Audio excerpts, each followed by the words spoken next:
नमस्कार मित्रांनो, तुमचं आमच्या चॅनल क्षणरंगमध्ये स्वागत आहे।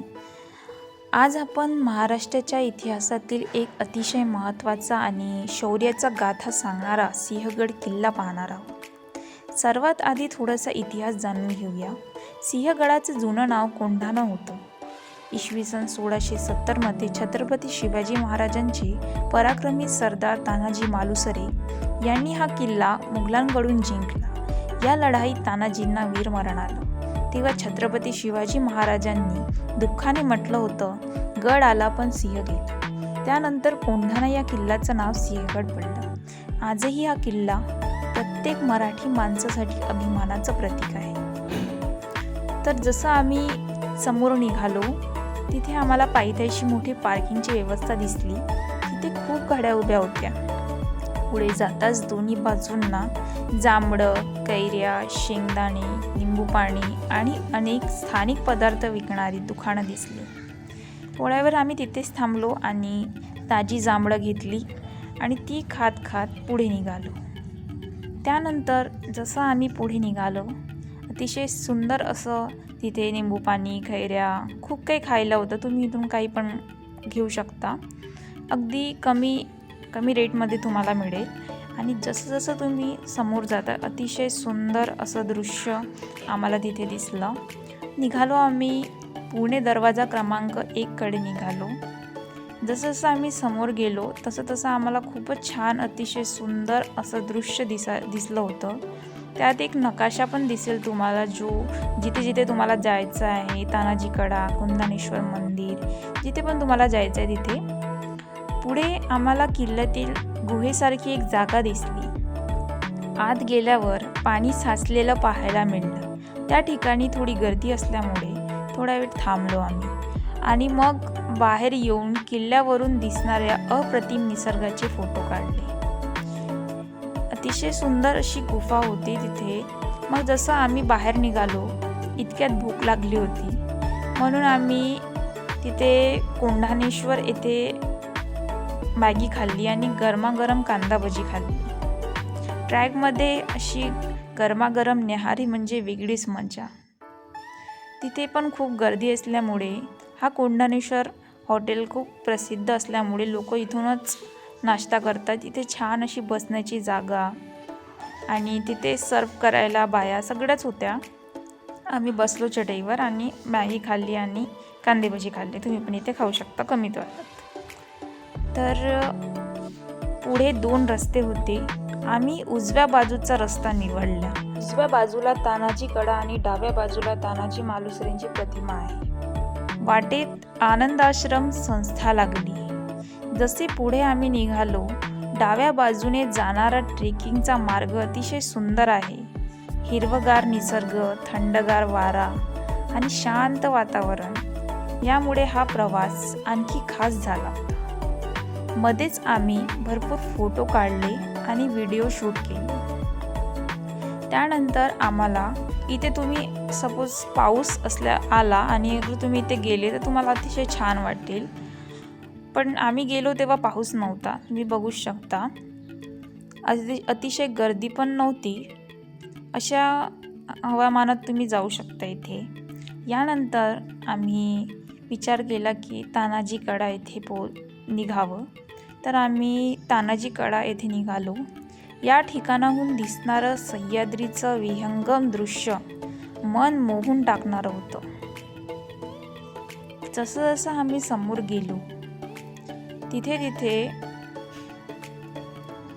छान फोटोशूट केला आणि अशी सुंदर अशी झोपडी बनलेली आणि जंगलाच्या दरात थोडी ऊन असल्यामुळे आम्ही जास्त फिरलो नाही तिकडे। पण आम्ही जसे तानाजी कडेला पोहोचलो, तिथल्या सह्याद्रीच्या पर्वतरांगा खूप छान दिसत होत्या। तिथे उभं राहिल्यावर तानाजी मालुसरेंच्या शौर्याची आठवण नकळत मनात येते। तुम्ही पण इथे तुम्हाला व्हिजिट द्यायला पाहिजे। त्यानंतर आम्ही मुख्य परिसरात आलो। तिथे आम्ही तानाजी मालुसरे यांची प्रतिमा पाहिली, नगारा आणि मंदिर पाहिलं।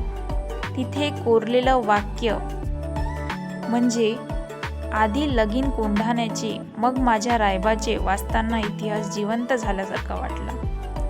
पुढे आम्ही कोंढाणेश्वर महादेव मंदिरात दर्शन घेतलं. तिथे अतिशय सुंदर असं महादेवचं मंदिर होतं. नंदीचं दर्शन करून पूजा केली.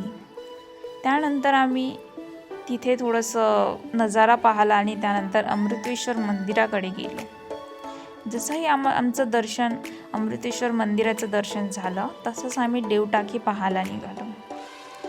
देवटाके ही किल्ल्यावरील वर्षभर पाणी असलेलं ऐतिहासिक जलस्रोत आहे. इथून दूरवर तोरणा आणि रायगड किल्लेही स्पष्ट दिसत होते.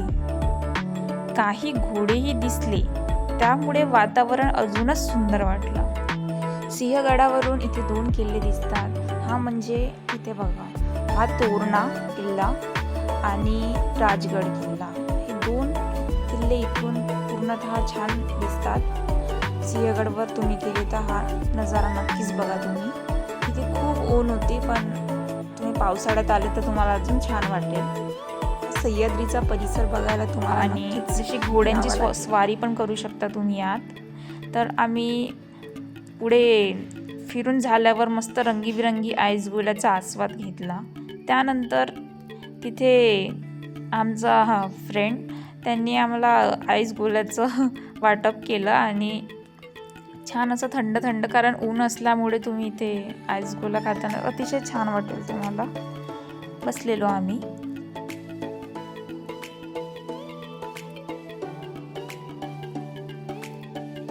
आणि परत येताना गॉगल आणि काही आठवणी म्हणून वस्तू घेतल्या. इथे छान गाडी होती, साप होते आणि खूप काही इथे शॉपिंग करायला आहे. तुम्ही काही पण घेऊ शकता. लहान मुलांसाठी खेळणी अतिशय सुंदर अशी. आम्ही इथून गॉगल वगैरे घेतलं. इथे दुर्बीण आणि असं फ्लेक्झिबल सारखं काहीतरी ऑरेंज कलरचं होतं. इथे किचन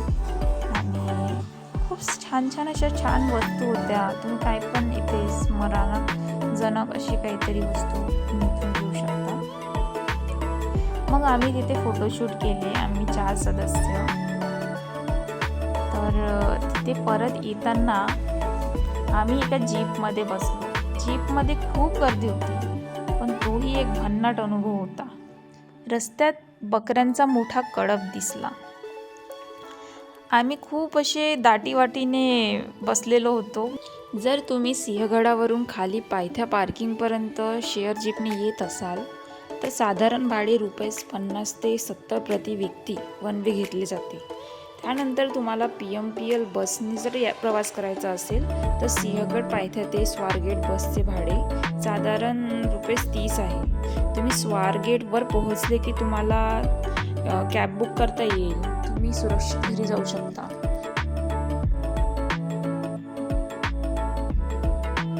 अतिशय सुंदर असा क्षण आमच्या जीवनात आल्याने इथे तर इतिहासाची जिवंत साक्ष आहे.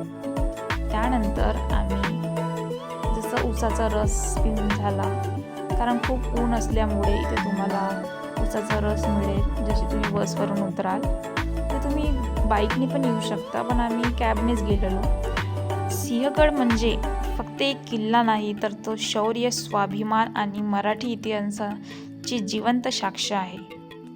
जर तुम्ही अजून सिंहगड पाहिला नसेल तर एकदा नक्की भेट द्या. व्हिडिओ तुम्हाला आवडला असेल तर लाईक करा, शेअर करा आणि चॅनलला सबस्क्राईब करा. जय शिवराय.